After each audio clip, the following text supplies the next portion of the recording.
The arteries are clogging up from that steady stream of fat, cholesterol, etc. It's really quite clear from the standpoint of cancer and the standpoint of cardiovascular disease that animal protein plays an enormous role. Is chicken better?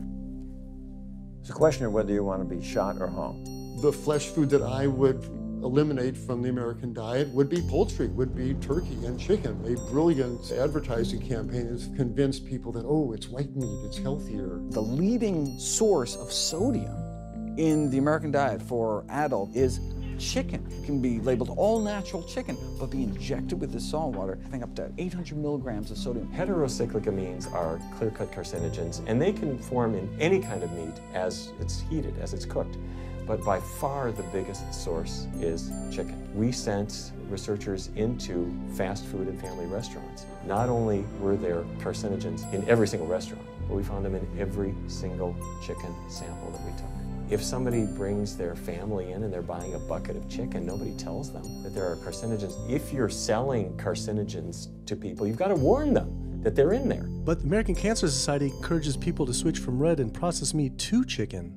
Why would the American Cancer Society tell people to switch from eating one carcinogenic food to another when a Harvard University study showed that men with prostate cancer who eat large amounts of chicken increased their risk of the disease progressing 4 times? The #1 dietary source in America of cholesterol is chicken because of the volume of chicken. You know, chicken's become grilled chicken and organic chicken. It's machismo, but it has nearly as much cholesterol per gram as red beef. So just on sheer volume, it's the #1 source. Yeah, eggs being close behind.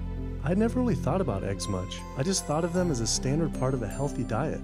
But then I found a study suggesting that eating just 1 egg a day can be as bad as smoking 5 cigarettes per day for life expectancy.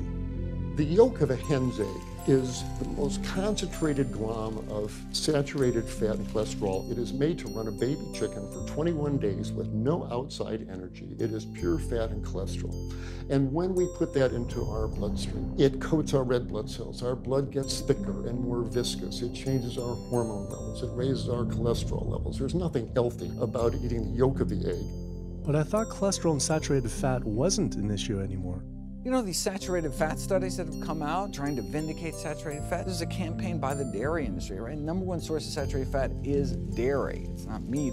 2008, the global dairy industry got together at a meeting and explicitly, read their agenda, was to neutralize the negative impact of milk fat by regulators and medical professionals, unquote. So what did they do? They funded studies. The main study that started the whole saturated fat media craze was funded by the National Dairy Council. The egg industry similarly funds studies that confuse consumers by making claims that eggs don't negatively affect heart function. That is, only when compared to eating a McDonald's sausage McMuffin? So what they're really saying is that eating eggs is just as bad as eating a McMuffin. When you eat foods like beef or steak or a processed meat, a hot dog, you're not just getting saturated fat. You're also getting other additional toxins that are in that food. There's heme iron, carcinogens, processing chemicals. This is all a lot more complicated than just looking at saturated fat. You know, the strategy is not on making their products any safer. The strategy is to just try to confuse the public, to introduce doubt. You know, there's a famous tobacco industry memo. It's called "Doubt is Our Product." That's all they had to do. They didn't have to convince Americans that smoking was healthy. They just had to introduce doubt. Then they would win. If there's just enough controversy, people kind of throw up their hands, I don't know what to eat. Confusion is their game. I really don't think people thought what they ate led to heart disease. They think, oh, it's genetic, my parents had it. And I don't think people really think that what they ate led to diabetes. I think, oh, my parents had it, I was gonna get it. And certainly cancer, they don't think that way. People have bad lifestyles that they've inherited environmentally. They've been exposed to a certain way of eating and living that they've carried on into their adulthood, passed on to their children. That is why they go on to develop the same diseases that their parents and grandparents may have had before them. But it is not inevitable. Even if you have a genetic predisposition, doesn't mean it's going to necessarily manifest. And what determines whether it manifests or not, maybe those epigenetic variables, the things that you can control, the environmental factors, the dietary factors, the lifestyle factors. So we can actually change the expression of genes, tumor-suppressing genes, tumor-activating genes, by what we eat, what we put into our body. So, you know, even if you've been dealt a bad genetic deck, you can still reshuffle it with diet. I had always thought that I would develop heart disease at a young age because both my dad and grandpa had heart attacks. I was taught that they were genetic. but their heart attacks probably had less to do with genes and more to do with their diets high in meat. That's why when I went on the American Heart Association's Heart Healthy Recipes page, I could not believe they had an entire section on beef recipes. This was just like the American Cancer Society encouraging eating Group 1 carcinogens on their site. Meatloaf, pork loin, steak on your recipe list? Are you kidding me? It's like this menu is trying to give people heart attacks. At your website, we noticed Heart Healthy Recipes, and we were kind of bewildered by why there's a bunch of recipes on, a whole section on beef recipes, and there's also a section on egg recipes when there's such a strong link between beef, red meat, and heart disease. I honestly don't know, because I don't do that, I guess. That's not what I do. Another organization rep that wasn't able to answer my questions, but he said that he'd have someone get in touch shortly. I was, however, able to talk to the president of the American College of Cardiology, Dr. Kim Williams. So the American College of Cardiology is a 47,000 member and growing organization with a dedicated mission to reduce heart disease and to improve patients' lives. And if you look at the incidence of hypertension and diabetes and mortality in men, they actually get reduced as you go higher and higher in terms of how much you restrict animal products. What about fish? So fish is a little different. You've got the 4 worries, which is PCBs, mercury, saturated fat, and cholesterol. And the cholesterol is all over the place. You can hit tuna and water, that'll be almost less than a glass of milk, to salmon or tilapia, which is higher than a pork chop. If you look objectively at fish, what you find is they've become essentially mercury sponges. And that's why in many parts of the country they warn you, don't have more than so many of these fish a week, because it's getting too much mercury can kill you. Fish are eaten by bigger fish who are eaten by bigger fish, and these pesticides and herbicides bioaccumulate in the fish flesh. And these big fish, including the salmon, which people think is the healthiest fish, truth is the amount of pesticides and herbicides in the flesh of these fish are shocking, and they have estrogenic and cancer-promoting properties in them. They'll say, well, but don't sardines have less concentration of toxic waste product than other ones?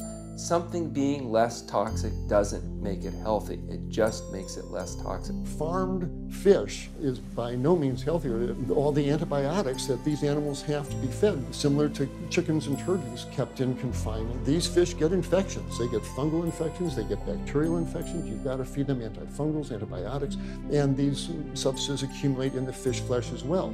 I always knew that pollution was bad for our health, but I had never thought about the environmental pollutants affecting food. Dioxins, being the most toxic man-made chemicals known to science, cause all sorts of things. They cause endometriosis, they cause cancers, they cause endocrine disruption problems. Most of your exposure, 93% of it, comes from eating meat and dairy products because it climbs up in the food chain so effectively. So you can get exposed to living near these incinerators and breathing it, but it'll take you 14 years to breathe in as much dioxin as a cow will ingest by eating the grass in one day. And that dioxin will accumulate in its fat, which includes the milk and the meat, and anyone eating meat or dairy products is going to get that dose of dioxin, so it climbs up the food chain every step. Men have no way in their bodies to get rid of dioxins, but women have 2 ways. They're both involving having a baby. One is that dioxin crosses the placenta into the growing infant, and the other is that it comes out from the breast milk. So if you have a meat and dairy consuming mother breastfeeding that infant, then the highest impacts of toxic exposure like mercury and dioxins will go to that infant. Pregnant women are told, oh, certain types of fish should be avoided. But what about all these other animal products which are introducing, imagine as the fetus is developing, introducing these very harmful toxins which create reproductive abnormalities, developmental problems, and hormonal issues right as the child is developing, the most critical stage of development. It does make you worry when people say, don't you want to have a little bit of milk because you're pregnant? Don't you want to have some fish because you're pregnant? Who do you think is going to get the chemicals that are in that? All these environmental toxins and toxins from the feed that they're being fed accumulate in their tissues and are released into the mother and unfortunately to the child when you eat these products when you're pregnant. So this includes antibiotics, hormones, steroids in animal feed. Commercial animals are largely fed GMO corn and soy, which are very laden in pesticides. PCBs have been banned since the 70s, but they persist in the environment. Dioxins, all of these compounds can create hormonal, reproductive, developmental damage as well. Eating organic beef, poultry, pork, or fish will not help you avoid contaminants like mercury, like dioxins, like strontium-90, because they fall out over all sorts of farm fields and water bodies, and they don't skip over the organic fields. And so really the contaminants are coming in regardless of how these animals are raised. I had always been concerned about the possible health impacts of GMOs, but then found out that most of the world's GMO crops are actually consumed by livestock, with dairy cows consuming the most per animal. This fact, with everything I'd learned about bioaccumulation, made dairy terrifying, especially considering how much cheese I ate in my life. Cheese is an amazing product when you think about it. It's probably one of the single best foods at compromising health that you're going to actually feed to people. Think about it. You've got an animal product, so you've got all the issues of biological concentration. You have a highly processed food product, and not only does it have naturally a lot of saturated fat, but you put a lot of salt into it. There's a strong link between dairy foods and autoimmune diseases, and so that can show itself up as excessive production of mucus and exacerbation of asthma in kids who are prone to that, and even adults. And also there's an association between dairy foods and multiple sclerosis and type 1 diabetes, which is an autoimmune disease, and other rheumatologic problems. Cow's milk is baby calf growth food. That's what this stuff is. There's absolutely no child or human on earth who actually needs the milk of a cow any more than they need the milk of a giraffe or a mouse. Most people in the world are lactose intolerant. I mean, that's the normal state of affairs. Why would your body create this enzyme to digest lactose after weaning, after infancy? It doesn't make any sense. 73% of African Americans are lactose intolerant, 95% of Asians, roughly 70% of Native Americans, and about 53% of Hispanic Americans are lactose intolerant. Our government is encouraging Americans of color to eat foods that it knows is going to make them ill. Ultimately, what that boils down to is the government is telling me as an African American to eat food that's going to make me ill for no health benefit so that it will benefit dairy farmers. That's a form of institutionalized racism. Yeah, milk is a risky food for human consumption. As a pediatrician, I see on a daily basis children suffering from conditions that are linked or associated to dairy consumption, such as eczema, acne, constipation, acid reflux, iron deficiency, anemia. Cow's milk protein is the most allergenic food. People say, well, no, I want hormone-free, not injected with bovine growth hormone.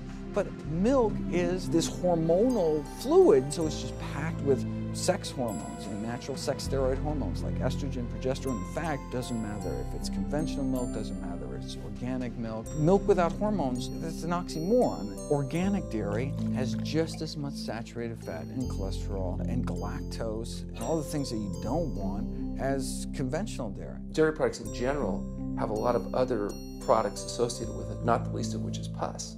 I mean, they actually have laws limiting how much pus you can actually have in a milk and still sell it. I believe it's like 750,000 pus cells per cc. Because, I mean, you wouldn't want too much pus, and it'd be like pure pus. People might object. In fact, you could think of cheese as kind of coagulated cow pus, if you would. But I was always told that we need milk for strong bones. I'm Jane Chapman, and not too long ago, finally got some x-rays of the hips and back. Severe bilateral osteoarthritis of the hips. And actually, I'm scheduled for 2 hip replacements. That's bone on bone. It's the grinding of the joints. My stability is scary. I hold on to the walls if I'm at home. I've been told to use a walker. I'm only 61. This is not how you're supposed to live when you're this old. I have a really hard time believing that that's all that's left. Researchers have studied bone development in kids and whether they get stress fractures and that kind of thing. And the kids who drink the most milk have 0 protection. Milk does not build strong bones. Harvard researchers have looked at a large group of older women. Over an 18-year period, the milk drinkers had 0 protection from fractures. So this old notion that somehow milk is going to build strong bones or protect your bones later in life, it's a myth. People that drink milk have higher rates of hip fractures, have more cancer, and live shorter lives. Turns out that countries with the highest dairy consumption also have the highest rates of osteoporosis, so clearly drinking more milk doesn't protect your bones. Doing more research, I found that dairy was linked to many different types of cancer as well.